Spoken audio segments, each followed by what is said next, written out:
Hello बच्चों, कैसे हो आप सब। I am your teacher, your guide Sunita Sharma. Today we will discuss third poem a tiger in a zoo written by Leslie Norris. In this poem the poet gives the idea of two type of the tigers. जैसा कि आजकल situation चली है कि हम घर में कैद हो गए हैं, नज़रबंद हो गए हैं लॉकडाउन के तहत, तो कैसा फील कर रहे हैं हम, वही कुछ फीलिंग कहीं ना कहीं मुझे ऐसा लग रहा है कि सारी पोएम ही इस एटमॉस्फेयर से रिलेट कर रही है.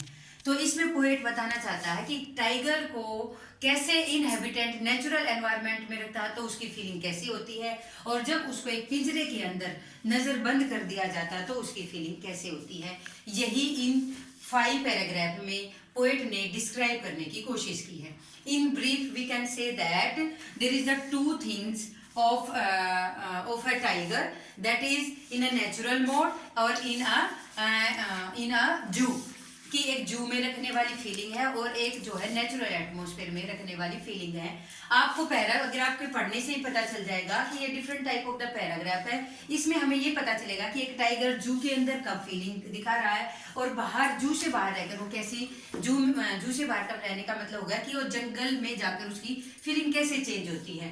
Now we come to the first paragraph. He stalks in his vivid stripe. Stroke मतलब वॉक, फॉलो करना, चलता है. इन विविड स्ट्राइप, विविड मतलब यहाँ पे ब्राइट, स्ट्राइप्स माने धारियां, जो उसकी बॉडी के ऊपर जो धारियां हैं वो चमक रही है. अर्थात ही यहाँ पे किसके लिए यूज किया गया है, टाइगर के लिए यूज किया गया. यहाँ पे ही टाइगर के लिए यूज किया गया है कि टाइगर अपनी चमकीली धारियों के साथ चल रहा है.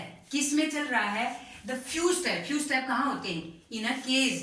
तो इसमें किस चीज की फीलिंग डिस्क्राइब की गई है, जू की फीलिंग दिखाई गई है इस पैराग्राफ में. तो क्या बताया गया, द फ्यू स्टेप, कुछ स्टेप ही अपने पिंजरे में चल पाता है क्योंकि केज का जो एरिया होता है वो बहुत कम होता है.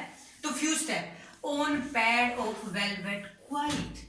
पैड यहाँ पे किसके लिए यूज किया, पोज, पंजे. उसके जो पंजे हैं वो कैसे दिए, वेलवेट जैसे सॉफ्ट दिखाए गए हैं, जिसके कारण कोई मूवमेंट नहीं हो रही, कोई आवाज नहीं आ रही, इसलिए जो है वो क्या दिखाई दे रहे, क्वाइट दिखाई दे रहे. तो ऑन पैड मतलब अपने पैरों से जो उसकी पैरों की जो आवाज है वो वेलवेट के कारण वो क्वाइट है, शांत. अर्थात उसकी जो चलने की जो मूवमेंट है वो बिल्कुल शांत है.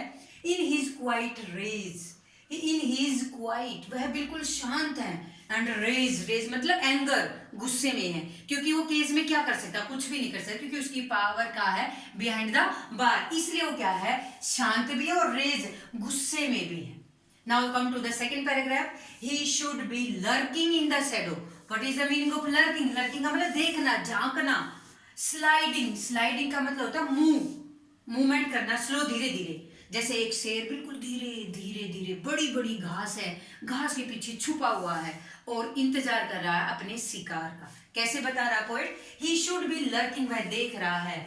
शैडोज अपनी छाया में, स्लाइडिंग धीरे धीरे आगे बढ़ रहा है, थ्रू लॉन्ग ग्रास, लंबी लंबी घास के पीछे परछाई उसकी देख रहा है. लर्किंग ऑब्जर्वेशन कर रहा है, क्या किस चीज की कर रहा है, नियर द वाटर होल, वह एक झरने के पास बैठा हुआ है. झरने के पास बड़ी बड़ी घास है, उसमें से वो धीरे धीरे मूवमेंट करता हुआ आगे बढ़ रहा है. वेयर प्लम डियर पास, प्लम लेटर टू गॉड में भी ये वर्ड आया होगा. प्लम का मतलब होता है फैट, मोटा, healthy.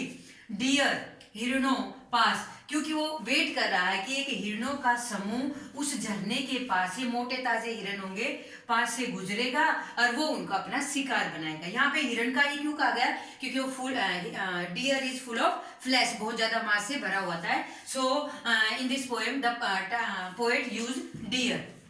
Now come to the point. He should be in this paragraph. We see that where he is in the जंगल. वह कहाँ है इस पैराग्राफ में, जंगल में. फर्स्ट पैराग्राफ में जू की फीलिंग दिखाई दे, सेकंड में जंगल की फीलिंग दिखाई दे. Now third paragraph. He should be snarling around houses. Snarling माने गुर्रा रहा है, ग्राउलिंग गुस्से में है. एट द जंगल एज, कहाँ, जैसे आपने मोगली नाटक भी देखा होगा, सीरियल भी देखा होगा कि वो कैसे दिखाया कि एक बहुत बड़ा पहाड़ है, पहाड़ के किनारे पे आके वो उनका जो राजा होता है मोगली खड़े हो जाते हैं, फिर और जो है एनिमल होते हैं उनको क्या करते हैं, इंट्रोड्यूस करते हैं। Same situation is here, he should be snarling around houses the jungle edge, जंगल के एज किनारे पे, जैसे ही जंगल खत्म होता है तो क्या शुरू हो जाते हैं, विलेजेस, गांव, घर वगैरह शुरू हो जाते हैं, वह उनको घुर्रा के देखता है। स्नॉर्लिंग माने घुर्रा रहा है। बेरिंग, और क्या कर रहा है घुर्रा कर, बेरिंग दिखा रहा है, हिज वाइट फैन अपने सफेद दांत, हिज क्लाउज और पंजों को दिखा रहा है। क्या कर रहा है और क्या मूवमेंट कर रहा है, टेरराइज द विलेज, और लोगों को आतंकित कर रहा है, डरा रहा। क्यों डरा रहा है, क्योंकि जंगल धीरे धीरे आदमी ने खत्म कर दिए हैं, तो अब वो कहाँ बढ़ेंगे, वो घर की तरफ बढ़ेंगे और अपनी नेचुरल उन चीजों को वो छोड़ नहीं सकते, जो उनकी स्नोरलिंग, घुर्राने की जो कैपेसिटी है, देखने की है, तो वो चीज इसमें डिस्क्राइब की है। तो इन दिस पैराग्राफ क्या दिखाया गया है, द सीन ऑफ जंगल, इसमें भी क्या दिखाया गया है, जंगल का सीन दिखाया गया। Now come to the next paragraph, but he is locked in the concrete cell, लेकिन ह्यूमन नेचर देखिए कि उन्होंने अपनी इंटरेस्ट के लिए उसको लॉक कर दिया। कहाँ कर दिया, कंक्रीट सेल में, सलाखों के पीछे कर दिया, लोहों की सलाखों के पीछे कर दिया। कंक्रीट माने जो सीमेंट से, लोहे से बनी हुई सलाखें होती हैं। His strength behind bar, और परिणाम क्या हुआ कि उसकी जो स्ट्रेंथ है, पावर है, वो कहाँ चलेगी, उसके पीछे चलेगी, मतलब सलाखों के पीछे चलेगी उसकी पावर, किसकी, टाइगर की। Stalling the length of his gaze, अब उसका काम क्या रह गया कि वह पिंजरे की धीरे धीरे जो है लेंथ को मेजर करता रहता है। इग्नोरिंग द विजिटर, और विजिटर जो भी हम देखने जाते, जो भी विजिटर उसको देखने जाता है जू में, तो क्या करता है, उनको इग्नोर कर रहा है। तो that the same situation is the feeling of जू, इसमें भी किसकी फीलिंग बताई गई है, जू की फीलिंग बताई गई है। Now come to the next, he hears the last voice at night, क्या होता है इसमें, क्या बताया गया है, द पेट्रोलिंग कार, कि patrolling car, what do you mean by patrolling car, patrolling car का मतलब होता है कि जो भी रात को गश्त पर जो सेवक वगैरह होते हैं, जो ये सर्विस देते हैं कि कोई अंदर तो नहीं रह गया, कोई केस बंद तो नहीं रह गया है, वो चीजें देखने के लिए पेट्रोलिंग होती है, मतलब एक राउंड होता है। तो पेट्रोलिंग कार अंधेरे में जब होता है, रात को होता है, तो जब वो गाड़ी लेके घूमते हैं उस पूरे जू में, तो उसकी जो रोशनी होती है वो टाइगर की आंखों पे पड़ती है। देखते कैसे एक्सप्लेन कर रहा है poet, he here the last voice at night, वह रात को, क्योंकि हैबिचुअल हो चुका है जू में, वह रात को अंधेरे में वो अंतिम आवाज सुनता है, किसकी, the patrolling car, patrolling car की आवाज सुनता, जो गश्त लगाने के लिए आई, जो घूमने के लिए आई हो।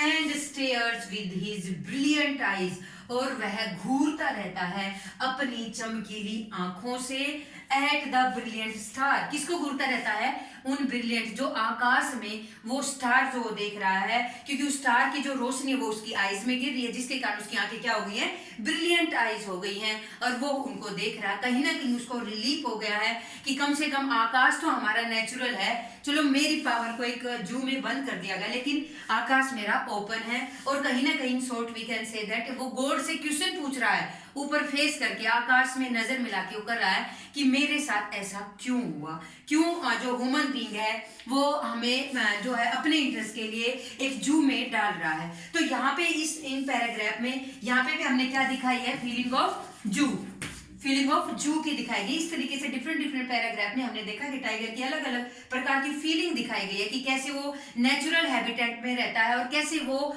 एक कंक्रीट सेल के पीछे उसकी फीलिंग रहती है। तो हमें इस फीलिंग को समझना चाहिए, और थीम इस पोएम का यही रहेगा कि हमें जो नेचुरल हैबिटेट है इन एनिमल को प्रोवाइड करना चाहिए अपने इंटरेस्ट के लिए। We can't be control them, और इनकी स्ट्रेंथ को हमें जो है कभी भी मिस यूज नहीं करना चाहिए। तो some difficult word in this poem, first is vivid, vivid मतलब ब्राइट, जो उनकी ब्राइट पहले पैराग्राफ में थी, ब्राइट धारियों से जो चमक रही थी। नेक्स्ट इज स्लाइडिंग, स्लाइडिंग मतलब moving very slowly. Plump, fat, healthy. Baring, baring मतलब शोइंग, देखना। एंड कंक्रीट, कंक्रीट मतलब मेड ऑफ सीमेंट, जो सीमेंट से बनी हुई है। तो in this poem, the very interesting poem, a tiger in a zoo, जैसा कि आजकल हमारी सिचुएशन चली कि हम कैसा फील कर रहे हैं इस चार दीवारी में बंद होके, तो हो सकता है कि you are easily understand what the poet going to tell about in this poem. Thank you very much. Thank you.